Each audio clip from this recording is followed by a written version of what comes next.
Welcome to the video, ladies and gentlemen.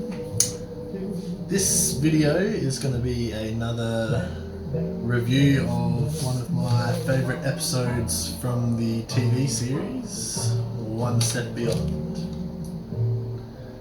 with the host, Mr. John Newland.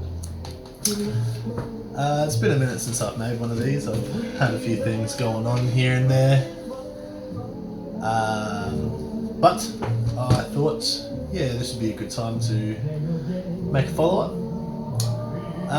Everything's a bit makeshift at the minute. I've got the old 1 meter ruler holding up my phone there for the recording, and I've got some records playing in the background, which I do hope I don't get a copy strike for. So we'll see how that plays out.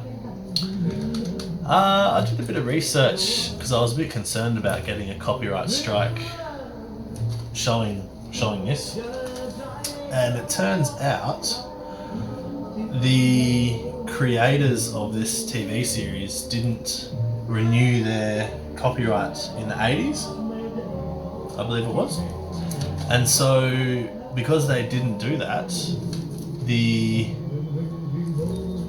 this content passed into what they call the public domain, which means the copyrights doesn't apply in the standard format, and so it's considered free use essentially. So I'm led to believe that I can broadcast this on YouTube, and it shouldn't be hit with a copyright strike. So that's the theory. We'll see how that goes. Just 1 minute.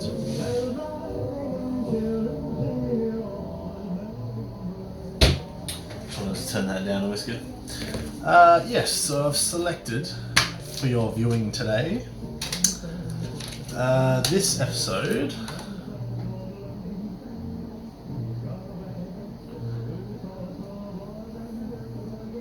Season 1, Episode 17, The Haunted U-Boat. This was a story I did quite enjoy. I do enjoy ghost stories and submarines, World War II stuff, U-boats, all of that stuff I think makes for a really good story, and a ghost story on a submarine is pretty cool. Something about like the submarine being underwater, and it's kind of like this blind creature, like it has radar and the periscope and stuff, but it's like it's this environment that's like completely separated from like the outside world, and then to have like supernatural forces at work in there, it's a real doorway into like the Twilight Zone kind of environment, and I love that shit, and so that's what I've selected. So The Haunted U-Boat, I actually read in this book here a story called The Haunted U-Boat many years before I purchased this TV series. So this is the book I originally read the story in. It's called The House of Evil and Other Strange Unsolved Mysteries by Margaret Ronan. It's published by Scholastic, which is the same company that does the Goosebumps series, which I also quite enjoy. And I purchased this book from a second-hand store when I was travelling around doing some freedom camping, and it turned out to be a great purchase. I think I must have paid a couple bucks, but it was just filled with all these really good ghost stories. There's that really good old book smell, and there was a great companion on my time on the road. And this is where I first read a story called The Haunted U-Boat. This story is actually replicated in this book here. Oop. Which I read again at a later date. But it does differ in the story that is presented in this TV series. The story that is in this series is more akin to another good ghost story that I also read in this book, 50 Strange Mysteries of the Sea by John Canning. And that story is called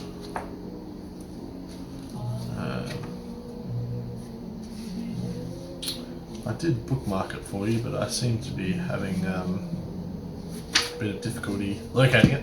Nevertheless, I can remember it. It was called The Hoodoo of the Great Eastern, and the Great Eastern was a seafaring ship built, I'm going to say, in the early 1900s, late 1800s. And I won't go into detail about the ghost story that's associated with that ship, but that story is very much similar to the story that's presented in this. And so I'm not entirely sure why the haunted U-boat story here, it isn't the same as the one that I've read in this book and this book. Because these two books have a story about a haunted U-boat which is documented and is considered a true story.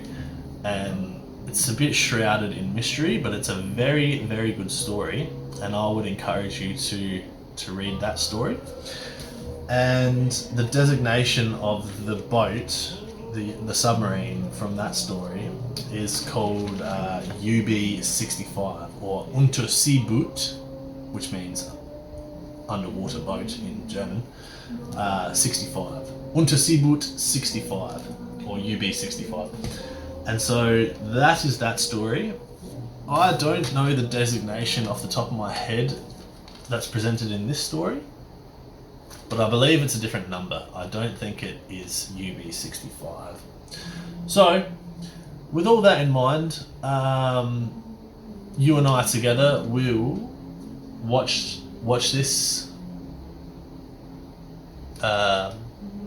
episode, and I haven't seen it in probably a couple of years, so I'm going to just watch it through with you, and I'll stop it in a few places, perhaps, or perhaps I will just do a voiceover and stop it in a few places that I like afterwards. But nevertheless, that's what we're going to do.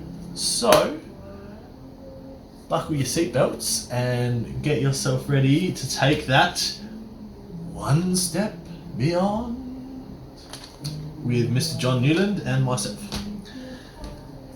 So yeah, I do hope you enjoy, and I will see you shortly in the following part of this episode. Thank you. Welcome back, ladies and gentlemen. So we are about to fire up this episode of One Step Beyond, the haunted U-boat. Before we begin,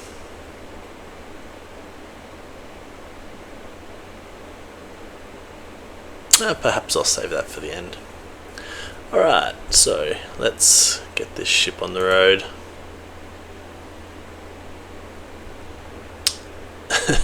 So to speak. Alright, I'm just going to pause it in a few spots, and I've got a few notes here as well, so hopefully this should go to plan. Alright, here we go.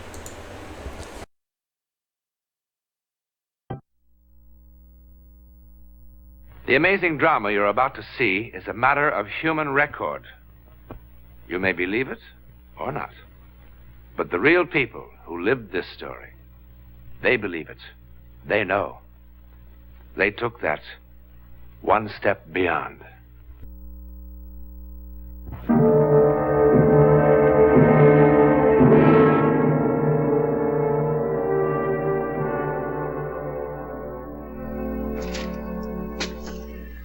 This is one of the storerooms of a salvage company in Connecticut.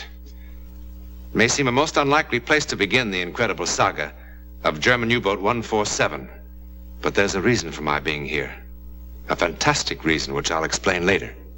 Actually, the story began some years ago, and a long way from Connecticut. It was early spring 1945, and Hitler's Third Reich was dying. 147 was one of the last U-boats to survive.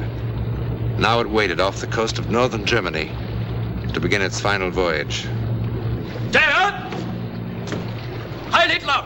Heil Hitler. Be careful with those briefcases. An honor to have you aboard, sir. I shouldn't be on board. I should be with the Führer, fighting until the end. Put them in my cabin. May I show you to your quarters? The captain is generous. My orders from the Admiralty are quite specific. So long as you are aboard this boat, you are in command, Herr Bartmann. My orders are not so specific. We must somehow keep this dream alive. Herr Kapitän, enemy aircraft! Herr Bartmann!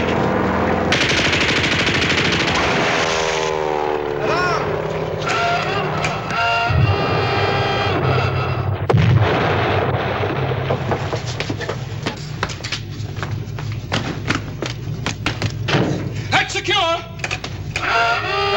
meters! 40 meters, Captain! That's rather hard. Steady, 1 to 0. We'll be underwater in 30 seconds.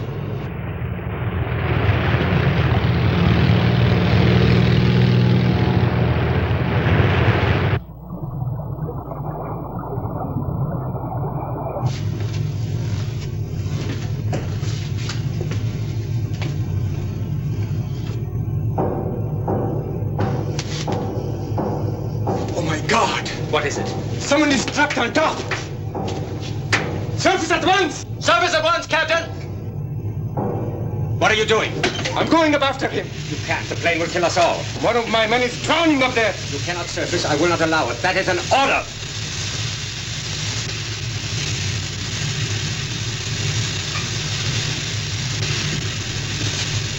Resume driving position to 40 meters. 40 meters, Captain!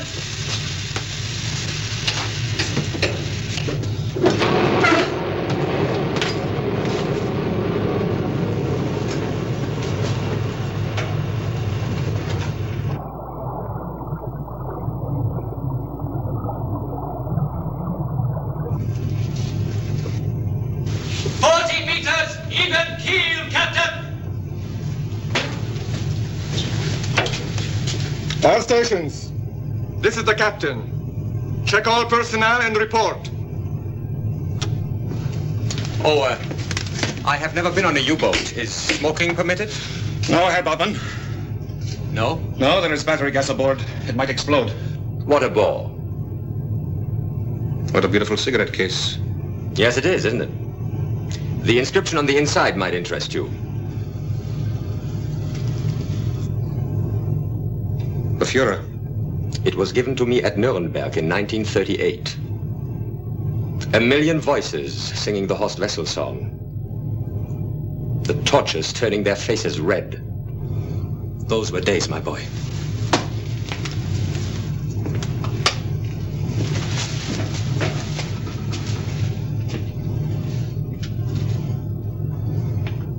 Engine room reporting, Captain. All hands at station. Aft torpedo room. All hands at station. Waiting room at station. Forward torpedo room. All hands at station, Captain. That leaves only the control room. Captain, you must understand that the life of every German is as dear to me as it is to you. But on this voyage, my dear Captain, you're carrying something more precious than life. And that is? You are carrying the last hope of the Third Reich. All that is left of Germany are a few U-boats, such as this one, moving under the sea, with a half a dozen leaders like myself. This is not vanity. This is a historical fact. When did you see the Führer last? I do not want to talk about that. He's become an old man. His vitality all gone. His whole body trembles. Imagine those wonderful eyes, dead. I wept. I admit it, I wept. Captain! All hands at stations in control room. Are you certain? Certain, Captain! No one missing. How can that be? Could it have been the bullets from the plane? Possibly some seaweed caught on the cables when we crash-dived, Captain. I suppose it's possible. Well, then we're upset about nothing. All is well. That is a good omen. I feel rather tired. Would somebody take me to my cabin, please? Fido, Yes, Captain! show her Barkman to my quarters. Yes, Captain!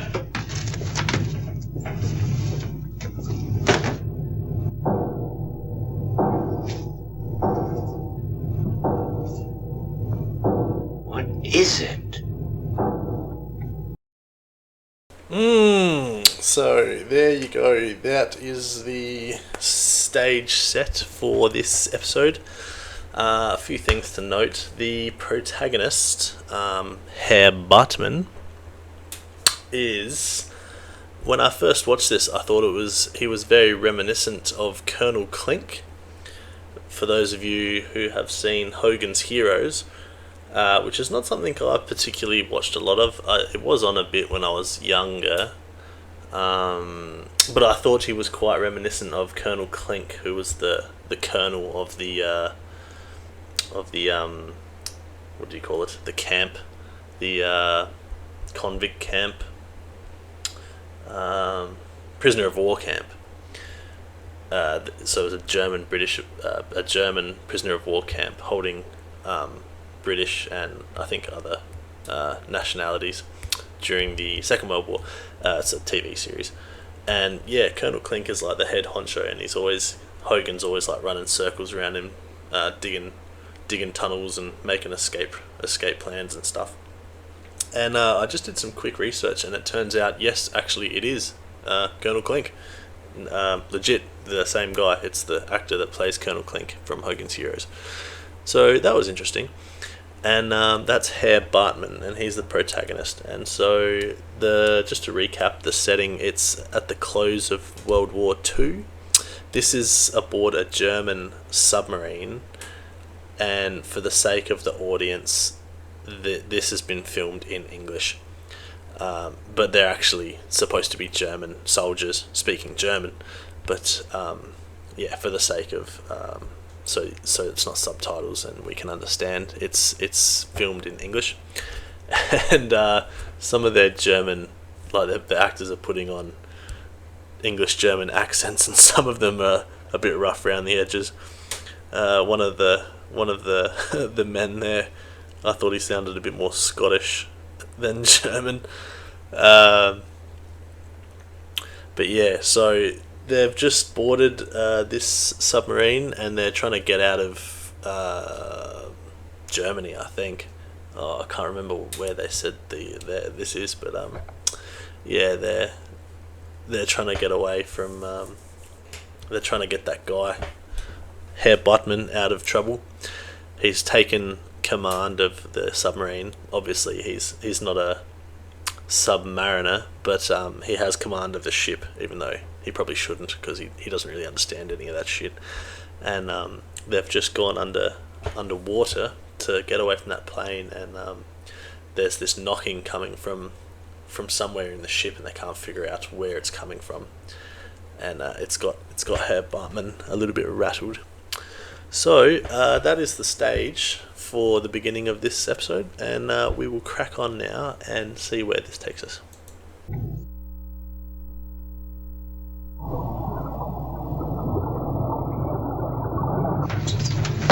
Check every valve, bolt, and fitting on this boat.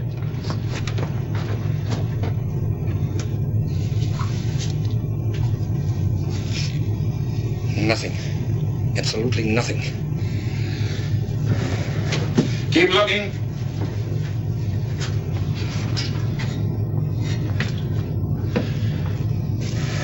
I checked the engine room, the aft torpedo room, and the forward torpedo room. Everything is working perfectly.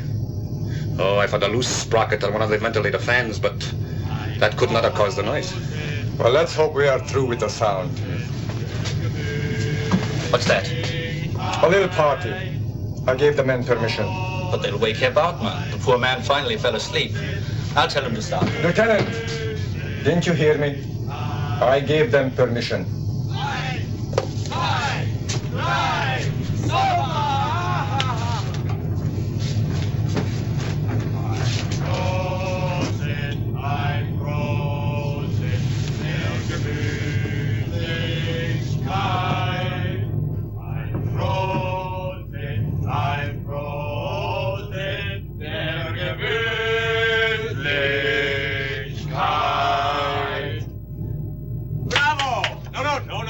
Get up for me. I'm not a worshipper of dignity like the good captain.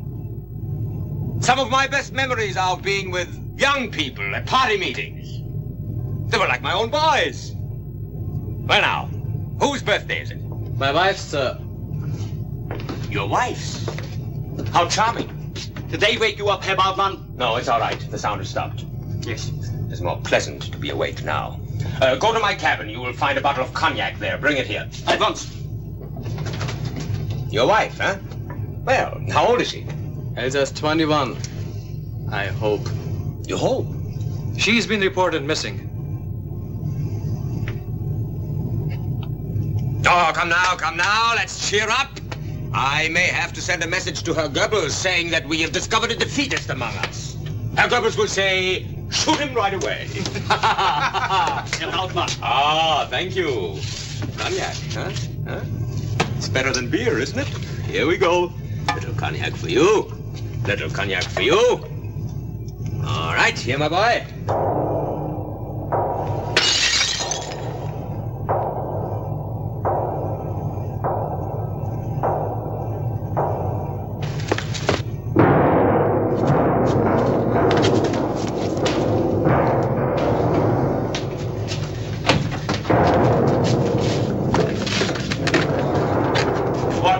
Stupidity is this? There must be some way of finding out where this is coming from. We've checked everything inside the hull. Every piece of machinery is working perfectly. Then why is there this pounding? When we surface to recharge batteries, we'll check the superstructure. Maybe it's up there. And when will that be? When it's possible. Oh, it's bad enough to be sealed up in this coffin, choking on the smell of oil and men. But to endure this idiotic...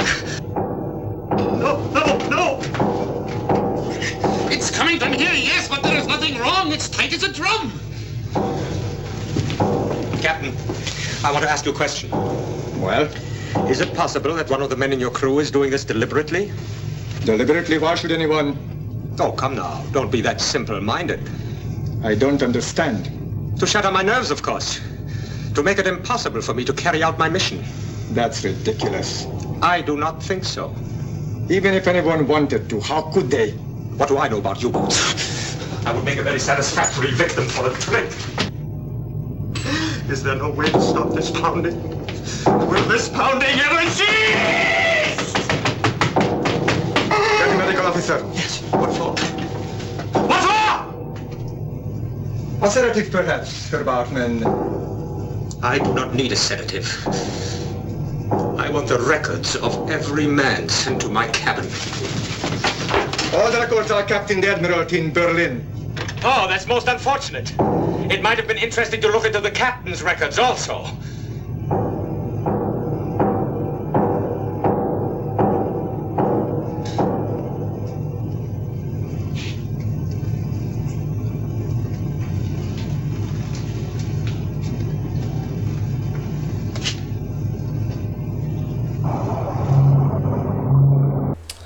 Yes, so I do think Colonel Klink, Herr Bartmann, I do like his performance in this episode. I like how eccentric he becomes and how he just like is freaking out. It makes me laugh. Yes, alright, let's continue.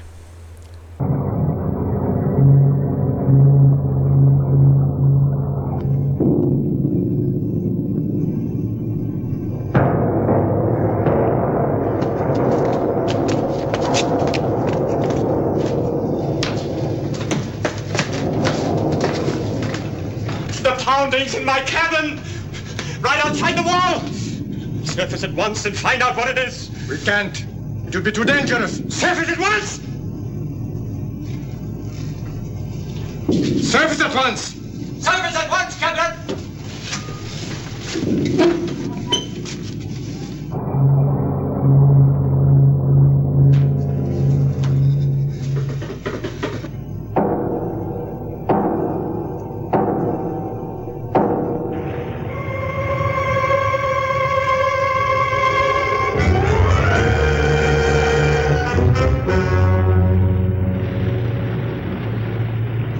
Everything still all right? No signs of anything so far, Captain. Keep a sharp watch. Yes, Captain.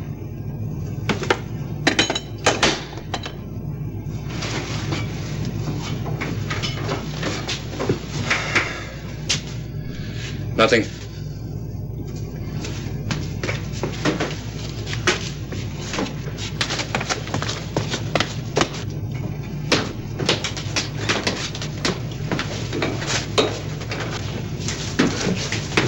Radio message, Captain. Thank you.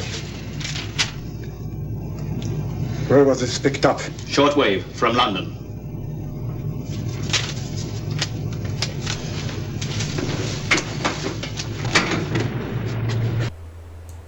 Something I do wonder about in this episode is the props and like the scenery that they have for the submarine seems really good.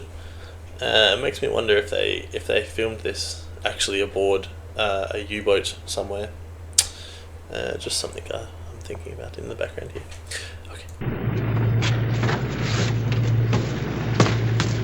Herr Bartmann, we haven't found the trouble yet, but I assure you we are back. Yes. We will stay up here until we do find it. I didn't know that fresh air could taste so sweet.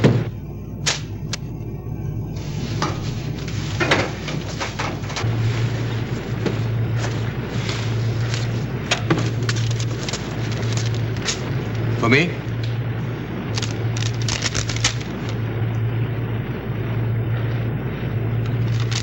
It is a lie. I doubt it, Herr Bartmann. Who gave you this? The radio man, of course. It is another deliberate attempt to harass me. Herr Bartmann, I assure you. Who is this radio man? What is his background? Lieutenant Friedel is in charge of personnel. I found him reliable. Admiral Dönitz announced today that Adolf Hitler died during the night of April 30th. A Reuters dispatch reports that Hitler killed himself. It's a lie. It's a lie. It's a lie. It's a filthy lie! The Führer would never do anything like that. No, sir. I do not believe in the reliability of your radio man. But Herr Bartmann, I was... Why do you insist on defending him? I'm not defending him. It's a lie! It's a lie! A filthy lie!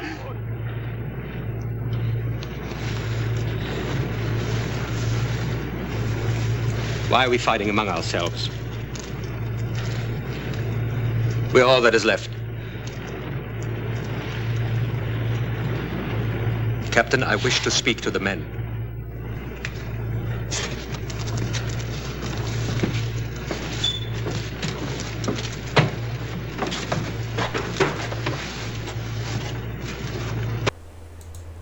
I do quite enjoy the way Herr Bartmann stands up when he's like really chewing down on what's been what he's got in the mail there, and he's like, "It's a filthy lie." I just love how loaded he delivers that line. It's like really good. I think Herr Bartmann kind of steals the show in this episode. He's quite a good actor, and I do enjoy it. Okay.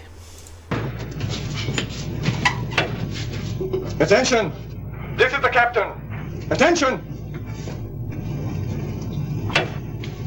This is Bartmann. I bring you terrible news, my comrades. The Führer is dead. He died like a hero, leading his troops into battle. We are Germany now. We must be worthy of the Führer's courage.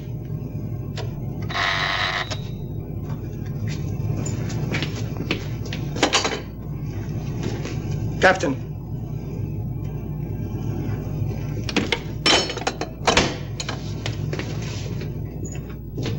Attention! This is the captain. Everybody to dive stations! What are you doing? A boat is approaching from the south. We haven't found out about the pounding! We haven't found out about the pounding! Ship is only 10 miles away! Oh, no! No! No! No!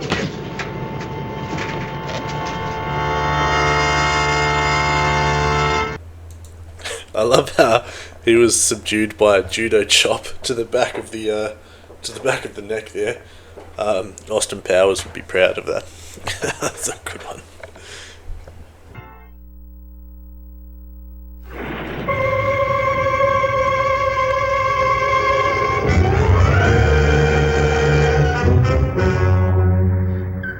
The propeller noises are stronger now. 1, 2, 5 revolutions. Sounds like a destroyer. How close? Between 3,000 and 4,000 meters.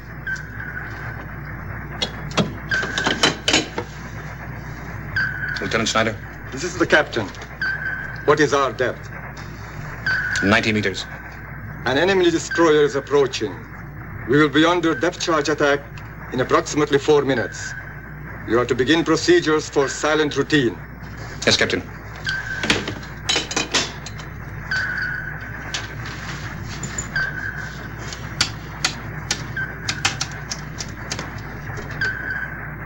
This is Lieutenant Schneider. All electrical equipment except battery for lights will be shut off. Shoes are to be removed. There will be no unnecessary talking. And what do we do if the pounding starts again? Power room will turn off motors. Chief engineer will disconnect ventilating system. That is all.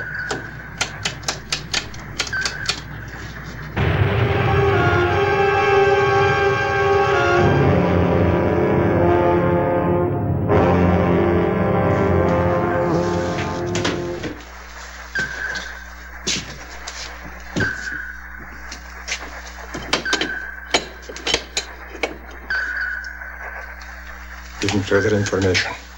2,500 meters. Still closing. Propeller 1, 2, 5 revolutions.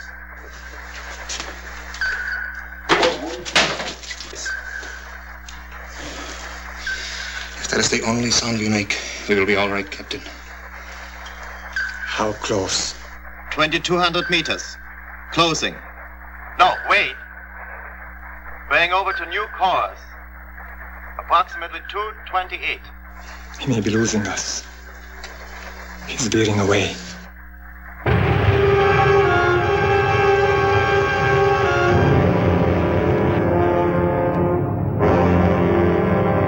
So I do find this a bit inconsistent here. If they're at silent operations, you know, then the radio man and the captain and, you know, whoever that other guy is, if he's the first mate or just a crewman, like, they shouldn't be talking like that, you know. Like, if you're running silent, you're barely breathing, you're not moving. He said take your shoes off.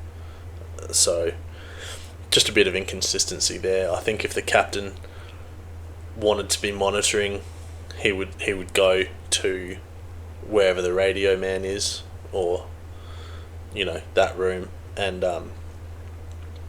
you know, he could listen there, or I don't know, like maybe he could just be like listening on the phone, and the radio man just like whispering into the phone. But like I just don't think they would be talking like that. Anyway, just a bit of food for thought there. Well? 4,000 meters. Still moving away. Now on course 206. He's all over the ocean. He's lost us.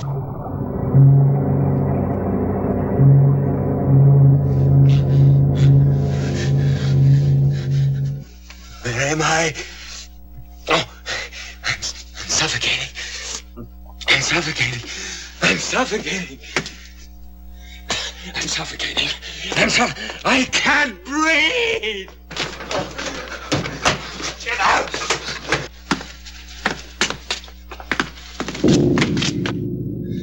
What is it?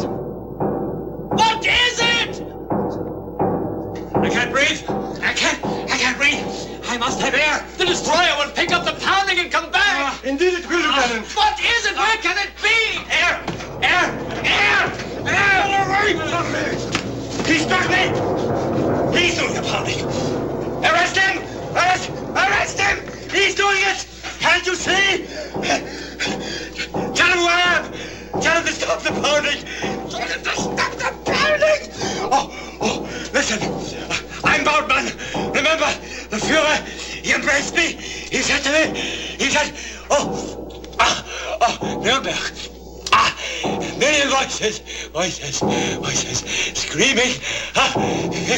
Faces, blood, head. I gave him Pentosil. Faces. Make him unconscious in a minute. Red voices.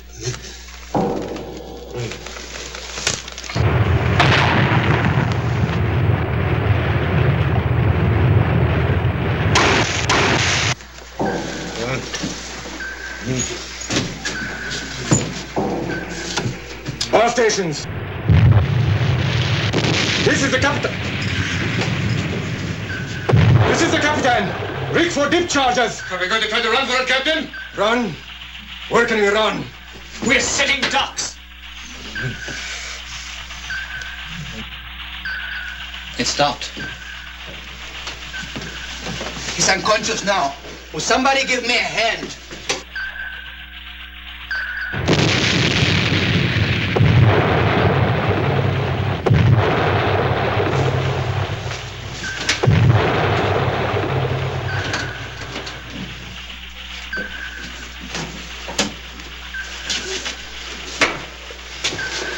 Dear God, only when he's conscious. What? We hear the pounding only when he's awake. When he's asleep, it's gone. It's gone now. Don't you see? Somehow it comes from him. That could not be. It follows him from place to place. No, it's not possible. It's not possible. All stations.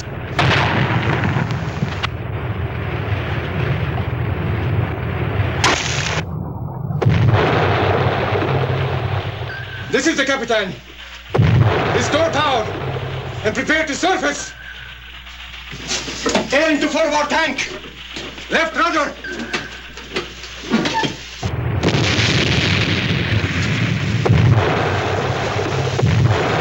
We're going to surrender. Surrender? The war is over. Do you want to die down here with her, Bautmann? What could it have been? Wonder about it for the rest of your days. Just as I shall. Who knows? It might be good for our souls.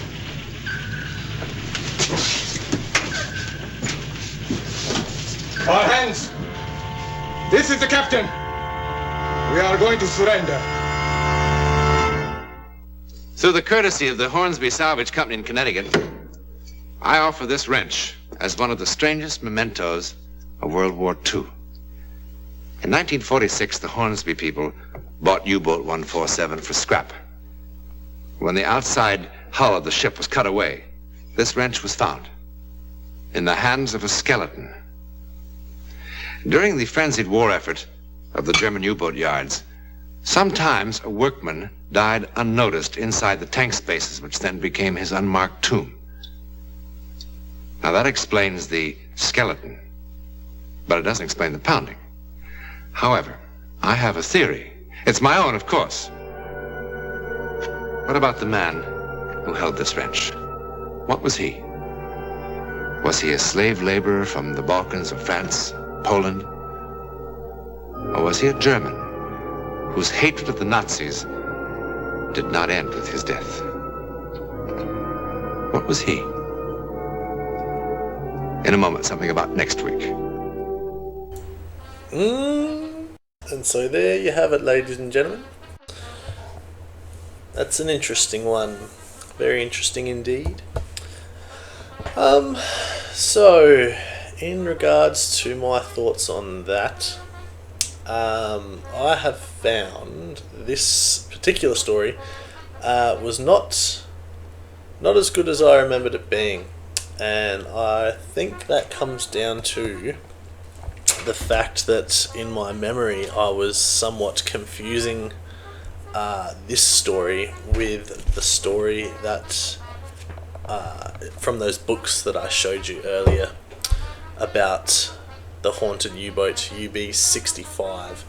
So now that we've seen that, we can see that yes, the designation of this U-boat is different to the one in the other two books.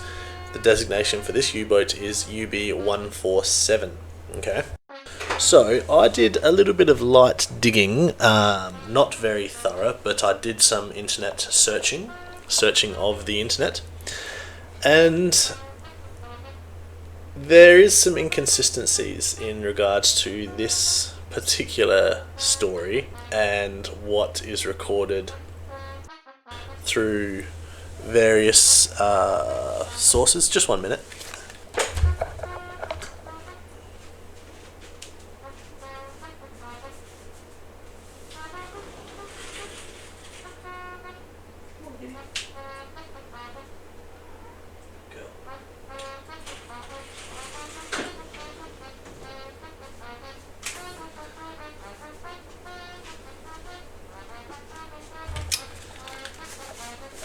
Terribly sorry, just had to let the kitty cat in.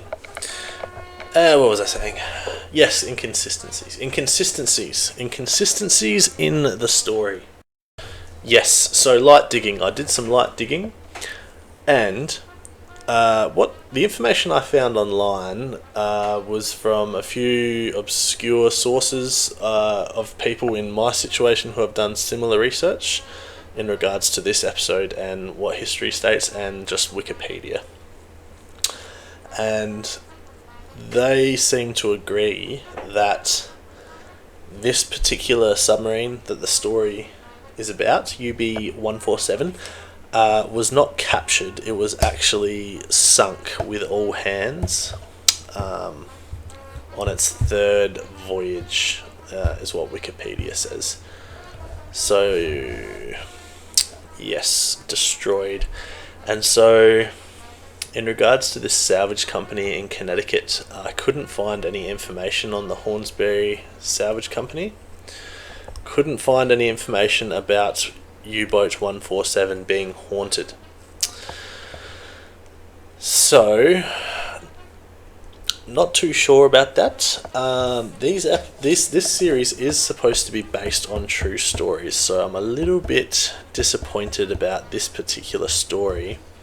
But I did mention earlier that this particular story was very reminiscent, in my opinion, of another story that I had read about the ship the Great Eastern.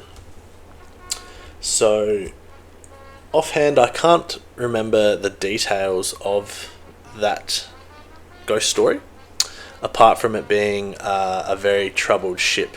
Had a lot of issues from inception through to its voyages till it was retired. A lot of bad shit happened with it. And the story goes that the lead shipwright, the master shipwright, which I believe is a shipbuilder, like a ship carpenter, he disappeared during the creation of the Great Eastern. He was unaccounted for and just fucking disappeared without a trace before the maiden voyage. Never found it. And so it went through its life as a ship and so on and so forth until, I believe, similar to the ending of this story, it went to a salvage yard and was scrapped. And when they opened up the hull of the Great Eastern, it has two hulls, an outer hull and an inner hull, and there's a cavity between it, and they found the shipwright with some tools, like a hammer and shit, in the hull, essentially a skeleton, or at least a decrepit corpse of some description. And that's what happened to him, and he was in there. And I don't recall if in that particular ghost story if there was a phantom knocking or noises associated with the shipwright, but the best I can guess or estimate as to what has happened in regards to this particular haunted U-boat story is that for some reason the writers have decided to combine the story about the Great Eastern ghost story with the actual haunted U-boat story. And so the real haunted U-boat story, for lack of a better term, is about U-boat 65, and if you go online, I think you'll be able to find information. You know what? I'm right here at the computer. Let me just.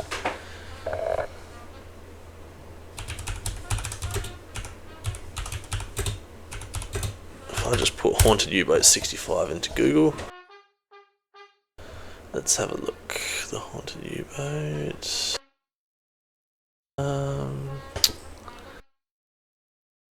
3 Imperial Navy service. Vulcan and commissioned. Yes, so if you go online, you can actually find information here about UB-65 being a haunted U-boat. And so I think that's what they've done. They have, for some reason, decided to combine those two stories.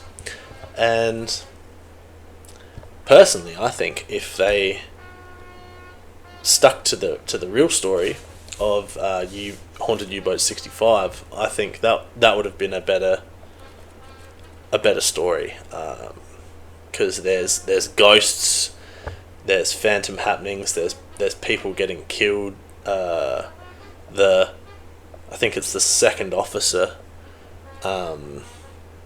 He gets decapitated by a torpedo that lands in the naval bay when the submarine is like in for repairs, and then he's like haunting the U-boat, and then I'm pretty sure that U-boat ends up disappearing and is like lost with all hands. They do recover it. I'm pretty sure the story goes that it does get recovered many years later. But I found that story to be more intriguing than this one, that they've kind of made a creation of two ghost stories together.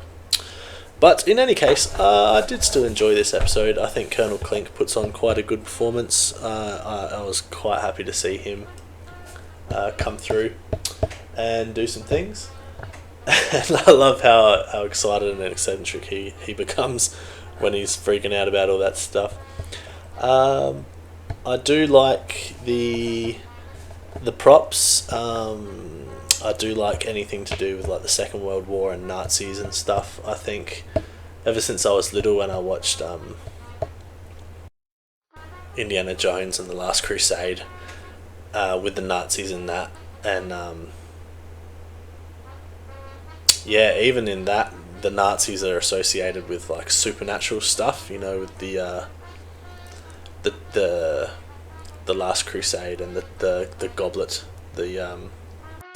it's essentially the Fountain of Youth. Mind you, they're also chasing after the Ark of the Covenant. That's the Nazis as well. So yeah, I enjoy stories about the supernatural stuff involved with like the Nazis and World War II and like all those old school battles and the old school weapons and naval battles and submarines. Like, I find all that stuff real interesting. So yeah, if anything, I enjoyed it just for the sake of that. But yeah, not a bad episode.